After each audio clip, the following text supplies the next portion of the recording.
Hi అండి.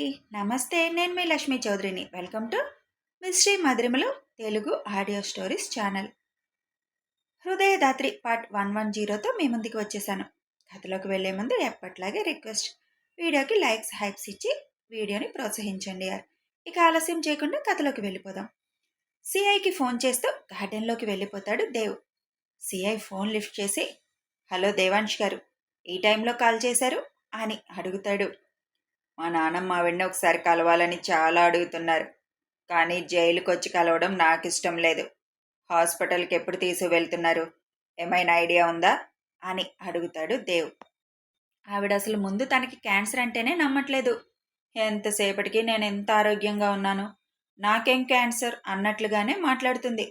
పైగా తనకు నచ్చిన హాస్పిటల్లో టెస్టులు చేయించుకునే అవకాశం ఇమ్మని అర్జీ పెట్టుకుంది. దానికి ఇంకా రిప్లై రాలేదు. అది వస్తే తప్ప మనం ఏం చెప్పలేం. ఈలోపు గనక ఆవిడ పడితే అప్పుడింక తప్పదు. బలవంతంగా అయినా తీసుకువెళ్ళాలి.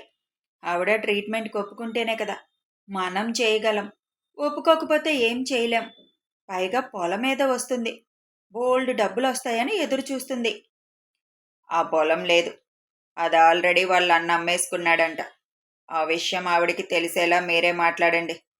ఆవిడ రాసిన లెటర్కి రిప్లై అయితే రాదు. అక్కడెవరూ ఆ లెటర్ని చదువుతారని నమ్మకం కూడా లేదు అని అంటాడు దేవ్. ఇది భలే న్యూస్ అండి. ఆ పొలం ఉంది, వచ్చేస్తుంది, ఇవాళే వచ్చేస్తుంది అన్నట్లుగా ఎదురు చూస్తుంది. ఇప్పుడు అది లేదు, అమ్మేసుకున్నారని తెలిస్తే రియాక్షన్ ఎలా ఉంటుందో అని నవ్వుతూ అంటూ, నేను కూడా చాలా ఎదురు చూస్తున్నాను దేవాంశ్ గారు. ఆవిడకి ఒక్కసారి కీమోథెరపీ చేయిస్తే అప్పుడు తెలుస్తుంది ఆవిడికి జీవితం విలువ ఏంటి అనేది. ఆ పెయిన్ అనుభవిస్తుంటే గాని ఆవిడికి అసలు పెయిన్ స్టార్ట్ అవ్వదు. ఆవిడ అడిగిన హాస్పిటల్లో టెస్టులు అంటే డెఫినెట్గా గవర్నమెంట్ ఒప్పుకోరు. అంత ఖర్చు చేయదు కదా. కోర్టు చెప్పిన ఉస్మానియా గురించే చెబుతుంది. ముందు ఆవిడ గారు తరపున వాదించే వాళ్ళు కూడా ఎవరూ లేరు కదా. ఆ ఉన్న ఒక్క లాయరు లింగు లింగు అంటూ అప్పుడప్పుడు వస్తున్నాడు. అది కూడా చిల్లర వదులుకోవడం ఎందుకు అన్నట్లు వస్తున్నట్టున్నాడు ఆయన గారు. ఆవిడ పెట్టుకున్న ఆర్జీ రేపు హియరింగ్కి వస్తుంది అనుకుంటా. దాన్ని బట్టి తెలిసిపోతుందిలేండి. ఏ విషయం నేను మీకు ఫోన్ చేసి చెబుతాను. మ్యాక్సిమం ఈ వారంలో ఆవిడికి తప్పదు. ఆల్రెడీ చాలా నీరసంగా అయింది మనిషి. అదేమంటే మీరు పెట్టే ఫుడ్ వల్ల అంటుంది అని చెబుతాడు సిఐ. ఆ మోహన్ని కలవడానికి ఇంకా ఎవరైనా వస్తున్నారా? లేదు దేవాంశ్ గారు. ఆ వినోద్ ఆ రోజు నుంచి రావడం ఆగిపోయింది. మొన్న మినిస్టర్ పిఏ వచ్చి చెక్ ఇచ్చాడు. దానికి కూడా పెద్ద రాద్ధాంతం చేశాడు మోహన్. మోహన్ అప్రూవల్గా మారడానికి రెడీ అవుతున్నాడు అని అంటాడు సిఐ. అయితే మనం అనుకున్న విధంగానే జరుగుతుందిగా అంటాడు దేవ్. హా దేవాంశ్ గారు, మీరు అనుకున్నట్లే జరుగుతుంది. మీరన్నట్టు నిజంగానే జైలు శిక్ష పడితే వాళ్ళకి రోజు 3 పూటల తిండి దొరుకుతుంది. హ్యాపీగా ఒక రూమ్ దొరికినట్టు దొరుకుతుంది. తిని పడుకుంటారు. మీరు కోరుకున్నది జరగాలంటే బయటికి మోహన్ రావాల్సిందే. అది ఎలాగో జరుగుతుంది. ముందు ఈ విషయం చూడండి. ఆవిడ బయటికి వచ్చినప్పుడు చిన్న ఇన్ఫర్మేషన్ ఇవ్వండి చాలు అని చెప్పి, ఉంటాను సార్ అని ఫోన్ కట్ చేస్తాడు దేవ్. ఫోన్ కట్ చేసిన దేవ్ అక్కడే కూర్చొని ఆలోచిస్తూ ఉంటాడు. అప్రూవల్గా మరి బయటికి వద్దామని చూస్తున్నావా? రారా. నువ్వు బయటికి వచ్చిన మరుక్షణం నీకు నరకం స్పెల్లింగ్ రాయిస్తాను. నిలువ నీడ లేకుండా నీకు చేసి రోడ్డే నీకు ఇల్లయ్యేలా చేస్తా అని కసిగా అనుకుంటాడు దేవ్. బయటే కూర్చున్న దేవ్ దగ్గరికి భువి వచ్చి, ఏంటి దేవ్ ఇక్కడే కూర్చున్నారు అని అడుగుతుంది. ఇంకెక్కడ కూర్చోమంటారు శ్రీమతి గారు? మీరేమో కిచెన్లో సెటిల్ అయిపోతారు. మరి నేనేం చేయాలి? అందుకే ఇక్కడ కూర్చొని ఫ్రెష్ గాలి పీలుస్తున్నాను అని భువిని తన ఒడిలోకి లాక్కొని అంటాడు. బయట సెక్యూరిటీ ఉన్నారు, అయినా కూడా మీరు ఇలా చేస్తే ఎలా దేవ్ అని చిరుకోపంగా అడుగుతుంది. నువ్వు నా దగ్గరికి వచ్చిన మరుక్షణమే అక్కడున్న వాళ్ళు పక్కకు వెళ్ళిపోయారు, చూడలేదా? మన ప్రైవసీకి ఇక్కడ ఏమాత్రం భంగం ఉండదు. వాళ్ళకి తెలుసు ఎప్పుడు ఎలా ఉండాలి అన్నది. అయిపోయిందా తమరి కిచెన్ పని? అయిపోయింది. మీరు కూడా కిచెన్లోకి రావచ్చుగా. అంతగా బోర్ కొడితే ఒకసారి కిచెన్ రొమాన్స్ కూడా ట్రై చేయాలి, బాగుంటుంది కదా అని కళ్ళెగరేస్తూ అంటాడు దేవ్. అది మన ఇంట్లో కుదరదులేండి బాబు. అందరూ ఉంటారు కదా. నేను కిచెన్లోకి ఎంటర్ అయితే వాళ్ళు ఎవ్వరు అటువైపు రాను కూడా రారు. చెప్పాను కదా మన ప్రైవసీకి ఇక్కడ ఎవరు అడ్డురారని. నా దగ్గర మీకు ఆ మాటలు తప్ప ఇంకో మాటలు రావే అని దేవు భుజం మీద చిన్నగా ఒక దెబ్బ వేస్తుంది. భార్య దగ్గర అలాంటి మాటలు తప్ప ఇంకో మాట ఏం మాట్లాడాలి చెప్పు, అది కూడా కొత్తగా పెళ్ళైన వాళ్ళు అని హువి గడ్డం కింద చిన్నగా బైట్ చేస్తూ అడుగుతాడు దేవ్. సర్లేండి, ఇక మిమ్మల్ని కదిలిస్తే వచ్చేది అదే మాటలు. కానీ మిమ్మల్ని ఒకటి అడుగుతాను శ్రీవారు, మీరు అంగీకరించాలి అని దేవ్ టీషర్ట్ కాలర్ నలుపుతూ అడుగుతుంది భువి. కారు కోసం గుడి దగ్గరికి రమ్మంటావు అంతేగా, ఆ ఒక్కటి నన్ను అడక్కు అని నేను కూడా నీకు చాలాసార్లు చెప్పాను అని అంటాడు దేవ్. మీరు లోపలికి రావద్దు దేవ్, బయటే ఉండండి. పూజ చేయగానే ఫస్ట్ మీరే ఓపెనింగ్ చేయాలి దాన్ని. మా బంగారం కదూ, మా బుజ్జి కదూ అని దేవు బొగ్గలు పట్టుకొని బతిమలాడుతుంది భువి.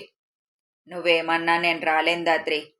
అయితే ఆ కారు రిటర్న్ పంపించేయండి, లేకపోతే ఇంట్లో పెట్టుకుని పూజించుకోండి, నాకేం అక్కర్లేదు అని మూతి ముడుచుకుంటుంది భువి.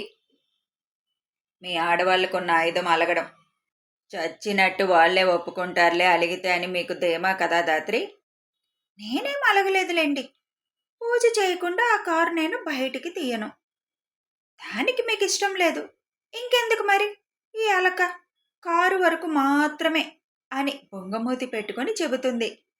భువి పెదాల మీద పెక్కించి, ఒక పని చేయి, నువ్వు ముందు వెళ్ళి పూజా కార్యక్రమాలన్నీ పూర్తి చేయించుకొని నాకు కాల్ చేయి, అప్పుడు వస్తాను నేను. ముందే వచ్చి అక్కడ బయట వెయిట్ చేయడం నా వల్ల కాదు అని అంటాడు దేవ్. అలా అన్నారు బాగుంది అని దేవ్ బొగ్గ మీద ఒక ముద్దు పెట్టి లేచి, పదండి డిన్నర్ చేద్దాం అని అంటుంది. నువ్వు పద, నేను ఒకసారి వాచ్మెన్తో మాట్లాడొస్తాను అని భువిని పంపించి దేవ్ సెక్యూరిటీ వైపు వెళ్తాడు. భువి లోపలికి వెళ్తూ, ఈయన బయట ఉండడానికి రమ్మంటేనే రావటం లేదు, ఏకంగా తిరుపతి గుడికి మెట్లెక్కించి తీసుకొస్తానని అనుకున్నా. అది ఎప్పటికి తీరాలి స్వామి, అంతా నీ చేతుల్లోనే ఉంది. నా స్వామి మనసు మార్చుకో స్వామి అని పైకెత్తి 2 చేతులతో దండం పెడుతూ కోరుకుంటుంది భువి. దేవ్ సెక్యూరిటీ దగ్గరికి వెళ్ళి వాచ్మెన్ని కూడా పిలిచి ఉమేష్ ఫోటో చూపించి, వీడి దరిదాపుల్లో ఎక్కడైనా కనిపిస్తే మాత్రం వెంటనే పట్టుకోండి, లేదా నాకు ఇన్ఫామ్ చేయండి అని చెబుతాడు దేవ్. సార్, నిన్న సాయంత్రం క్యాబ్ పెట్టుకొని 2-3 సార్లు ఇతని స్ట్రీట్లో తిరిగాడు సార్. మీ వెనకే క్యాబ్లో వచ్చాడు. కొంచెం ముందుకు వెళ్ళాగి ఆ క్యాబ్లో నుంచి దిగడం నేను చూశాను. క్యాబ్ పెట్టుకుని ఈ లైన్లోనే 2-3 సార్లు తిరిగాడు. ఏదైనా అడ్రస్ కోసం తిరుగుతున్నాడేమో అనుకున్నాను సార్. ఈసారి కనిపిస్తే తప్పకుండా పట్టుకుంటాను అని అంటాడు వాచ్మెన్. ఇంటి వరకు వచ్చాడా?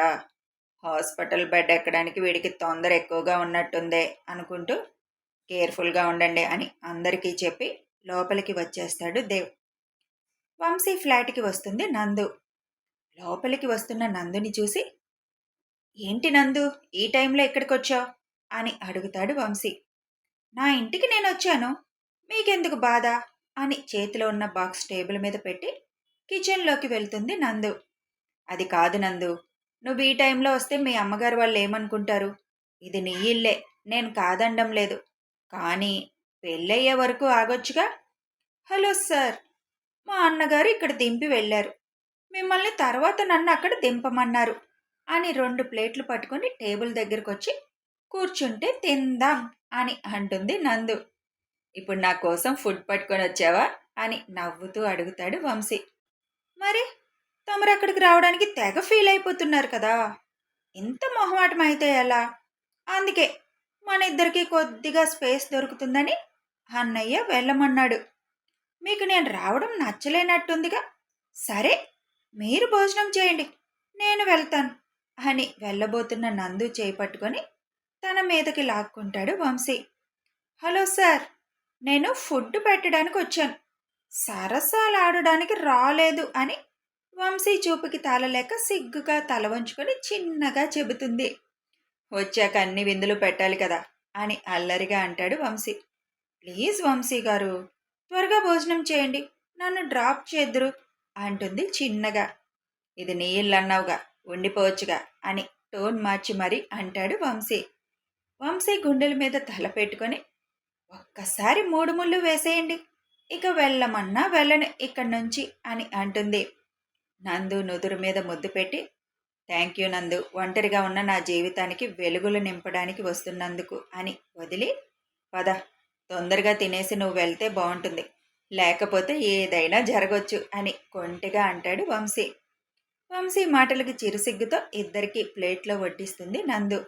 నందు అల్లరి మాటలతో, వంశీ అల్లరి చేష్టలతో మొత్తానికి డిన్నర్ ముగిస్తారు ఇద్దరు. ఇక నేను వెళ్తాను వంశీ గారు అనగానే నందుని గట్టిగా హక్ చేసుకొని, ఒక కిస్ ఇవ్వచ్చుగా చిన్నగా చెవిలో అడుగుతాడు. అవన్నీ పెళ్ళయ్యాకే, ఇప్పుడు కుదరవు అని వంశీని విడిపించుకొని నందు సిగ్గుతో బయటికి పరిగెడుతుంది.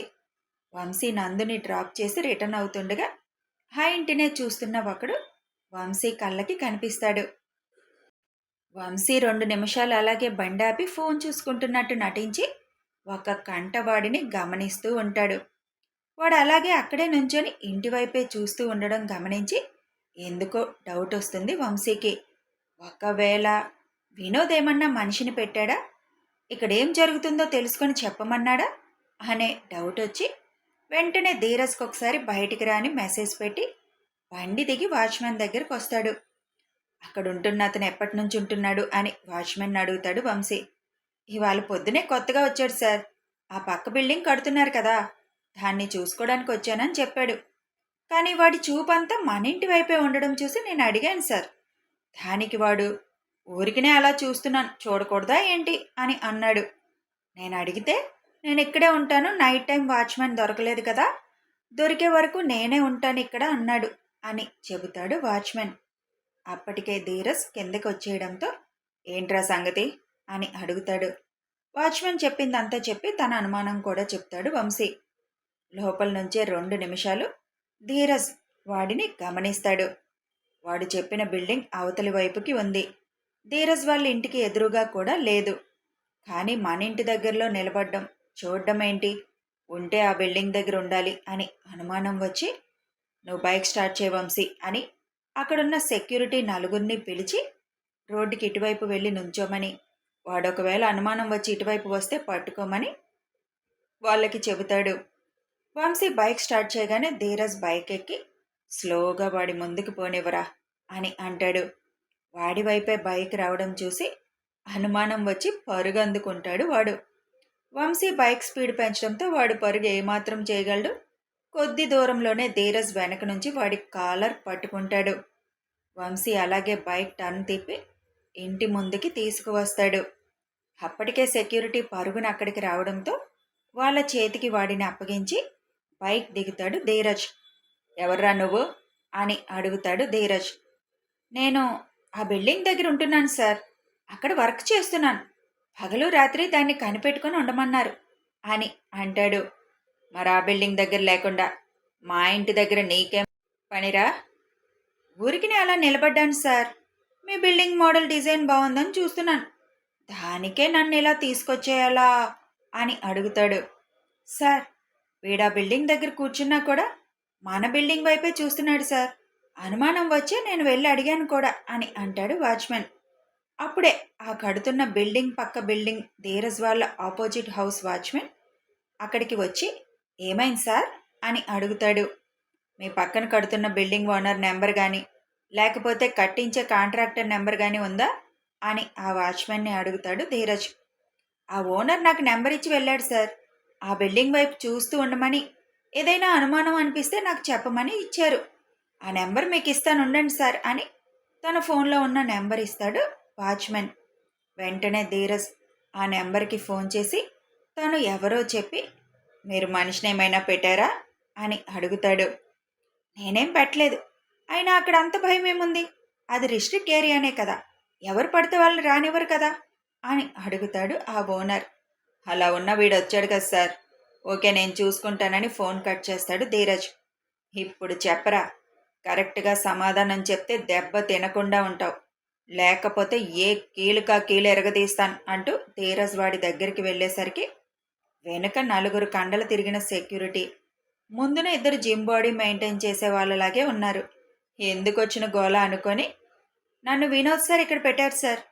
ఆయన్ని మినిస్టర్ గారు ఇంట్లో నుంచి బయటికి రానివ్వట్లేదు.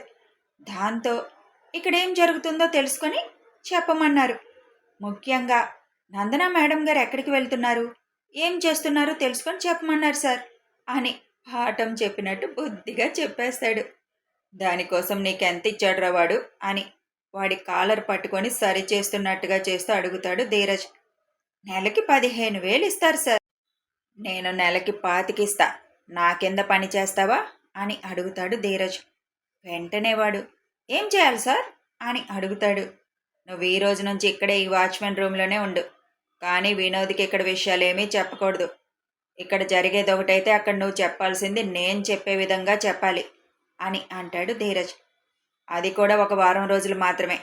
తర్వాత నీకు డబ్బులు ఇస్తాను. అవి పట్టుకొని ఆ వినోద్కి కనిపించకుండా ఈ ఊరు వదిలి వెళ్ళిపో. ఏంటి ఓకేనా అని కళ్ళెగరేస్తూ అడుగుతాడు. అలాగే సార్, మీరు చెప్పినట్టే చేస్తాను. నాకు డబ్బులు అవసరం. ఎవరు ఎక్కువ ఇస్తే వాళ్ళ దగ్గరే చేస్తాను అని అంటాడు వాడు. ఏదైనా తేడా చేసావో నీ శవం కూడా దొరకకుండా చేస్తాను అని కోపంగా అంటాడు ధీరజ్. లేదు సార్, నేనేం చేయను.